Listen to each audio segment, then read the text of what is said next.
je peux pas entendre j'ai eu le témoignage de Madame De. Non, il faut des faits concrets. Enfin, je veux dire, vous êtes une commission d'enquête. On peut pas avoir un témoignage qui n'est pas identifié sur quelqu'un, sur un dysfonctionnement, parce que Léon dit non. Vous voyez ce que je veux dire? Et moi, quand vous êtes des législateurs, moi je suis ministre, j'ai été ministre, pardon. Oui. On ne sait pas si vous avez été nommé par M. Macron. Allez-y. Attends, je regarde. Non, il semble pas. J'aurais pas accepté d'ailleurs. Non, mais tout ça pour dire que quand vous êtes membre du gouvernement, vous devez faire appliquer une législation, quoi. Et donc, quand vous êtes sur un territoire, la PMI, le département, la protection maternelle de l'enfance, il doit y avoir des inspections. Alors, il faut peut-être renforcer les inspections s'il y a des témoignages qui démontrent qu'il peut y avoir des abus. Mais ça ne rentre pas dans le champ d'application du décret. Vous voyez ? Ensuite, vous m'interrogez sur la directive européenne numéro 2006-123 relative aux services dans le marché intérieur, dite Bolkestein. Alors, je vais vous répondre directement, ça n'était pas dans mon champ d'application. Donc, il faudra que vous interrogiez le ministre du Travail en charge à l'époque, parce que je n'ai pas été en charge de ce sujet. Madame la rapporteure. Alors, on travaille depuis 3 mois, je pense assez sérieusement. On a organisé des visites de terrain. Je pense qu'un certain nombre de mes collègues membres de la commission d'enquête se sont aussi rendus dans des crèches. Donc, la situation qu'on décrit aujourd'hui, c'est pas une situation de on-dit ou de ragot. C'est une situation qu'on a pu constater, non seulement nous-mêmes directement sur le terrain, mais également, bien évidemment, à travers les travaux multiples qui ont été publiés sur les difficultés que rencontre le secteur des crèches. Donc, je comprends qu'il y a 15 ans, la situation était différente et l'angle avec lequel les travaux que vous avez menés étaient de nature différente. Mais ce qu'on relate ici dans cette commission d'enquête, ce ne sont pas des ragots. Vraiment, je tiens à insister par rapport à ça.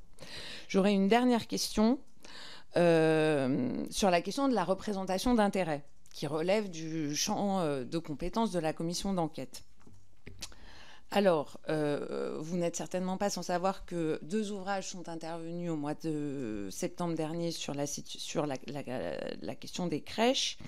Et dans l'un de ces ouvrages, B-Business, les journalistes Bérangère Lepetit et Elsa Marnet écrivent que les entrepreneurs racontent avoir eu l'oreille des politiques, je cite, sont rapportés des propos tels que ceux de Rodolphe Karl, que nous avons reçu, cofondateur de People & Baby, déclarant « On a passé 20 ou 30% de notre temps dans les ministères pour essayer de construire un business model sustainable, pardonnez-moi pour l'anglicisme, je cite, sur le long terme. » Ou Édouard Karl, également cofondateur de cette même entreprise, on a ouvert ce marché, on a avec les politiques de l'époque rédigé les textes de loi. Alors j'aimerais d'abord avoir votre réaction concernant ces propos et vous interroger sur les contacts que vous avez pu avoir à l'époque avec les grands groupes de crèches ainsi qu'avec la FFEC dans la construction de votre décret.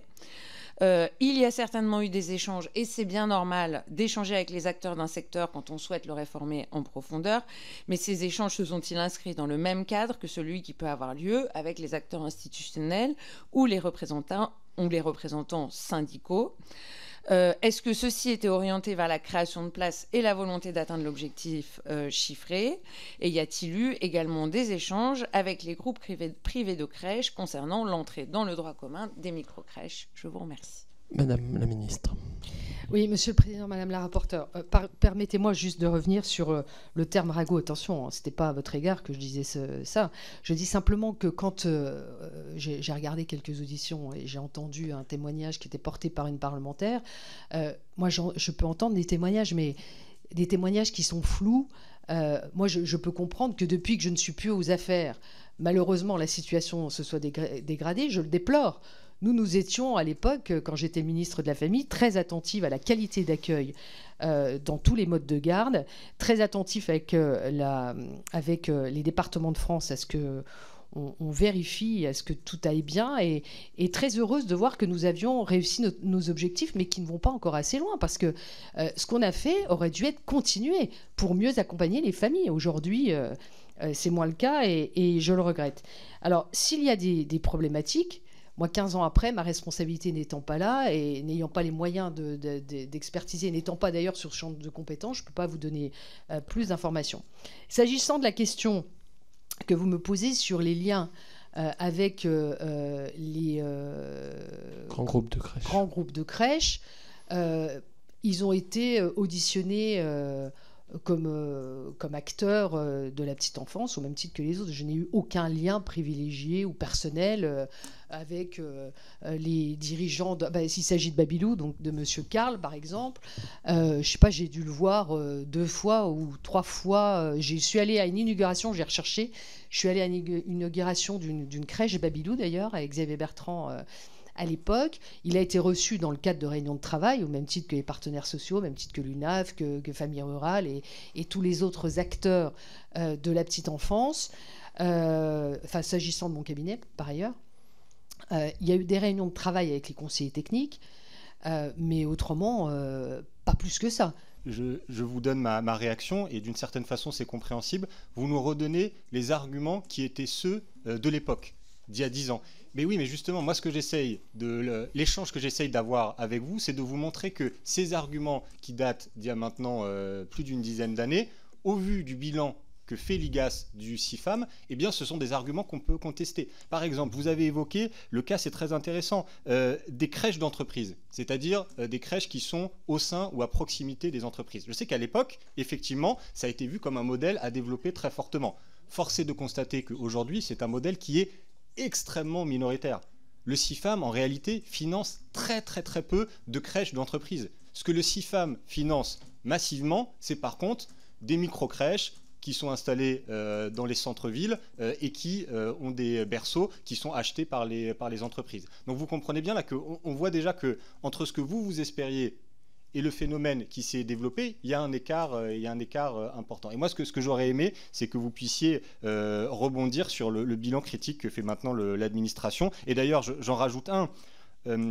Vous avez rappelé effectivement nos différences idéologiques et nos désaccords politiques, sans doute, sur le fait que la marchandisation de la petite enfance soit pertinente ou non. Mais ça ne doit pas nous empêcher de nous appuyer sur des arguments qui soient précis et concrets. Vous avez parlé de l'aspect coûteux d'une place en crèche publique. Mais justement, ce que nous dit l'administration, on les a reçus cette semaine, ce que nous dit l'administration, c'est qu'une place en crèche privée lucrative, elle coûte plus cher en subvention publique qu'une place en crèche associative ou en crèche publique. Donc vous voyez, il y a quand même, depuis maintenant un peu plus de 10 ans, à mon avis, des contre-arguments à l'instauration du CIFAM, et j'aurais aimé que vous puissiez rebondir là-dessus.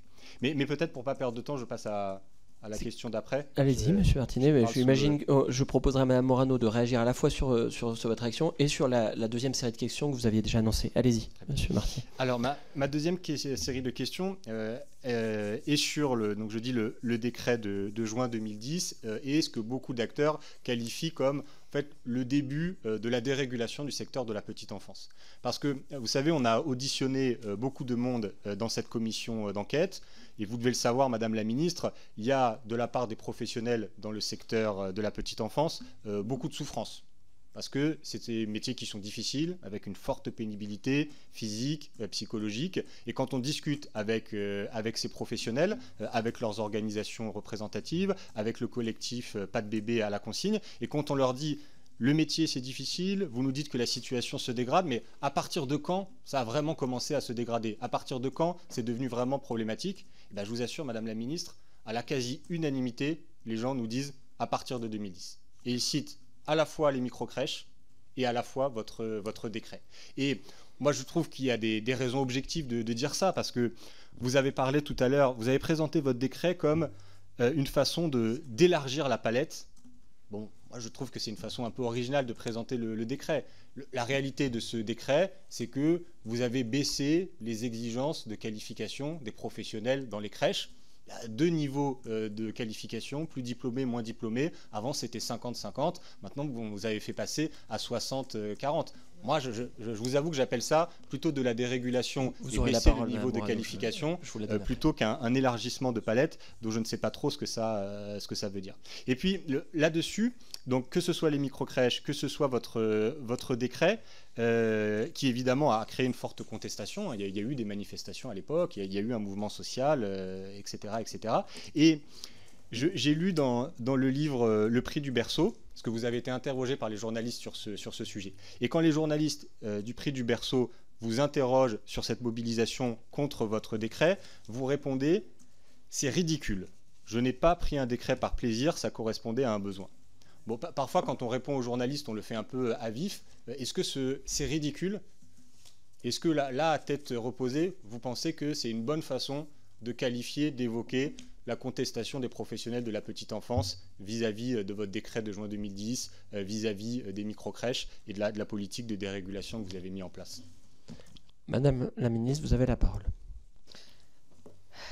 Monsieur Martinet, qu'est-ce que vous voulez que je vous dise? Je quitte mes fonctions en novembre 2010. Vous me convoquez devant votre commission d'enquête pour me dire « Ah là là, en ce moment, ça ne va pas bien dans le secteur de la petite enfance. » Moi, j'ai lancé des chantiers. Si sous François Hollande, ils ont tout laissé partir en catastrophe, vous n'allez pas m'en faire porter la responsabilité. Si ce décret était si mauvais, quand je vous entends, moi je relis les déclarations de M. De Roussin, qui était le président de la CNAF. Puisque vous faites des recherches, vous pouvez faire ce que j'ai fait, puisque j'ai été obligé de me replonger dans les archives pour venir devant vous. Donc M. De Roussin, il dit il faut pouvoir répondre aux parents qui demandent davantage de solutions d'accueil et aux établissements qui sont confrontés à la difficulté de trouver du personnel qualifié. Voilà. Donc, le Conseil, et il rappelle d'ailleurs que le Conseil de la CNAF avait retoqué en octobre une première mouture. Vous voyez, je suis très transparente. C'est une dépêche AFP, vous pouvez la retrouver comme moi. Bon. Et donc, on a retravaillé sur une seconde mouture qui a été adoptée. Et si ce décret avait apporté la dérégulation que vous venez de dire, pourquoi il n'a pas été abrogé? Je sais pas moi. Je veux dire, si le ministre, tous les ministres de la famille qui sont succédés, je suppose qu'ils ont fait comme moi. Ils ont dû auditionner l'ensemble des acteurs de la petite enfance. Bon, vous voulez aussi que je reprenne ce qui a été dit par Madame Rossignol? On l'auditionnera, Madame Morano. Bon, alors, non, mais du coup... C'est vous qu'on auditionne, là. Oui, mais je veux dire, vous m'auditionnez pour me faire parler de ce qui se passe depuis 10 ans.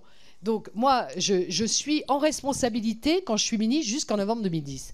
Je considère que toute la trajectoire que nous avons menée sous la présidence de Nicolas Sarkozy, donc sous son mandat, a obtenu les objectifs pour répondre à l'attente des familles et a permis le développement des modes de garde que nous devions avoir.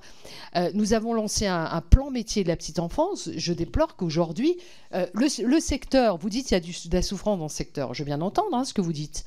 Mais s'il y a de la souffrance dans ce secteur, c'est parce qu'il y a un manque de personnel criant. Vous le savez. Vous êtes d'accord avec cette analyse? Alors, voilà. Les questions sont pas dans votre sens. Mais alors sur la question, sur les propos que vous avez tenus aux journalistes, en gros, la question de M. Martinet, si je résume, c'est est-ce que vous, à tête reposée, c'est comme ça, ou est-ce que vous confirmez, en gros, la réponse faite par rapport au... Je ne sais même pas de qui il parle. Donc, Monsieur le Président, je ne connais pas ce livre, mais c'est... je ne l'ai pas lu. Je sais, mais quel est le nom des journalistes? J'ai été interviewé, je ne sais pas qui c'est. Monsieur Martinet. Alors, c'est le Prix du Berceau de Daphné Gastaldi et Mathieu Péris, qui est sorti en septembre 2023. Et voilà, vous avez été contacté par ces journalistes. Il y a des citations de vous dans les livres. D'où cette citation, je disais, où vous répondez à la contestation qu'a provoqué votre décret en disant c'est ridicule. Mais du coup, je vais finir ma dernière intervention. Allez-y, monsieur le Président. Alors, j'entends ce que vous dites, Madame la Ministre, sur... effectivement, vous étiez ministre jusqu'en 2010, nous sommes en 2024. Donc ça, c'est arithmétique et cette commission d'enquête conviendra que ça fait 14 ans, si je ne me trompe pas. Mais si je ne me trompe pas non plus, pendant votre période de responsabilité, vous avez défini l'essentiel du cadre fiscal et réglementaire qui s'est appliqué pendant 14 ans. Voilà. Je disais, le CIFAM, vous ne l'avez pas créé, mais vous en avez doublé le taux. Ça n'a pas bougé depuis 14 ans.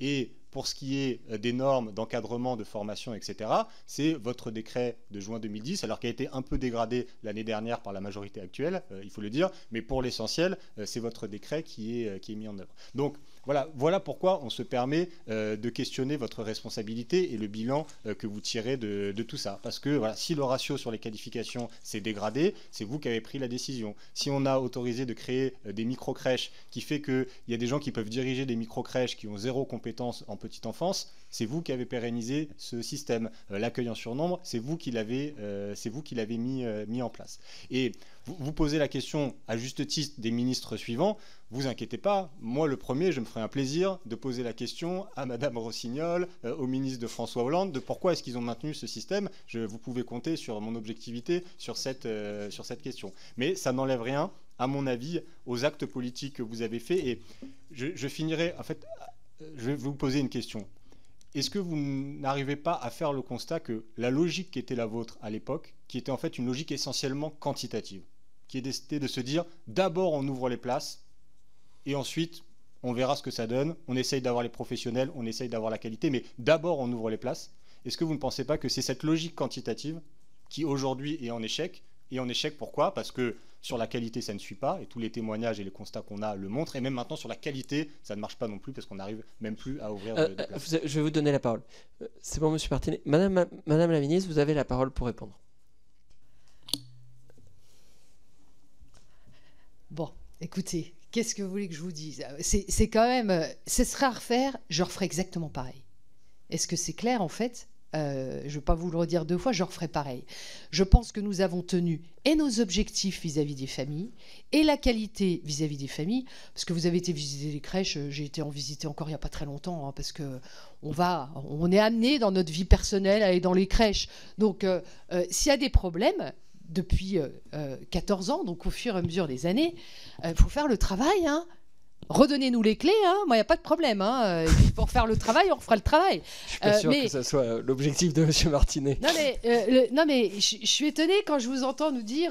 alors j'ai retrouvé Mme Rossignol, elle disait « L'abroger ne va pas tout régler, notamment pas les questions de pénurie de personnel. » Donc, excusez-moi, moi j'ai effectué la mission pour laquelle... j'ai été nommée, et surtout Nicolas Sarkozy a respecté l'engagement pris devant les Français, c'est-à-dire de créer des modes de garde et de répondre à l'attente criante des parents, parce que quand vous avez des grands-parents qui peuvent prendre en charge les enfants, c'est bien, hein, mais quand vous êtes en train de ramer parce que vous savez que vous devez reprendre votre travail, surtout quand vous êtes une femme, hein, accessoirement, que vous devez trouver une place de crèche ou un mode de garde ou même une assistante maternelle. Parce que je vous rappelle que le problème est criant aussi aujourd'hui, parce que vous avez des départs à la retraite chez les assistantes maternelles qu'il va bien falloir remplacer. Et donc, la réalité, c'est que vous avez toujours des familles qui sont dans la difficulté de trouver des modes de garde. Donc moi, mon objectif politique, ça n'a pas été de faire comme François Hollande a fait en rabotant successivement le plafond du quotient familial, qui a divisé par 4 les allocations familiales, qui a fait la hausse des cotisations pour les gardes d'enfants payées au-dessus du SMIC. Enfin, bon, moi, la politique familiale, pour nous, c'est l'ADN de la droite. Et c'est pour ça qu'à l'époque, on a tout mis... on a mis 5 points du PIB, 100 milliards d'euros dans la politique familiale, alors que la moyenne européenne, c'était 2,5. Et aujourd'hui, quand on voit la dégradation de la politique familiale, parce que vous parlez des modes de garde, mais tout s'est cassé la figure. Et donc, la réalité aujourd'hui, c'est que le taux de natalité a chuté gravement pour atteindre un niveau aussi bas que la Deuxième Guerre mondiale. Alors, malheureusement, vous savez, la natalité, elle a un effet sur beaucoup de choses, hein. D'abord, sur le dynamisme d'un pays. Donc les parents ont besoin, les filles et les femmes, les jeunes femmes qui maintenant entrent dans la vie professionnelle ont besoin de trouver des modes de garde. Et puis surtout, ça a aussi une conséquence sur le travail, l'activité, le paiement des retraites aussi, hein, on n'en parle pas. Mais une génération, c'est 20 ans. Et quand vous avez un taux de natalité qui baisse, eh bien, ça a un impact sur tous nos systèmes. Et donc, pour nous, la réalité, c'était l'importance de notre politique. Ça a été toujours de soutenir les familles. Et je pense que tous les dispositifs très diversifiés qu'on a mis en place apportaient leurs résultats. On n'a pas parlé des jardins d'éveil, c'est dommage, parce que c'est très bien aussi, les jardins d'éveil. Vous l'avez évoqué. Pardon ? Vous l'avez évoqué tout à l'heure. Oui, mais effleuré, Monsieur le Président. Évoqué, à peine effleuré. Donc on a mis en place une palette très diversifiée de modes de garde. Et franchement, si rien n'a été fait pour remettre en cause ce qu'on avait décidé, c'est que sans doute nos successeurs ont pensé que ça allait dans la bonne direction. Et parce que si ça n'avait pas été dans la bonne direction, je ne vois pas comment ceux qui ont pris en charge ce ministère n'ont pas pris la mesure des désagréments que vous soulignez et n'y ont pas remédié.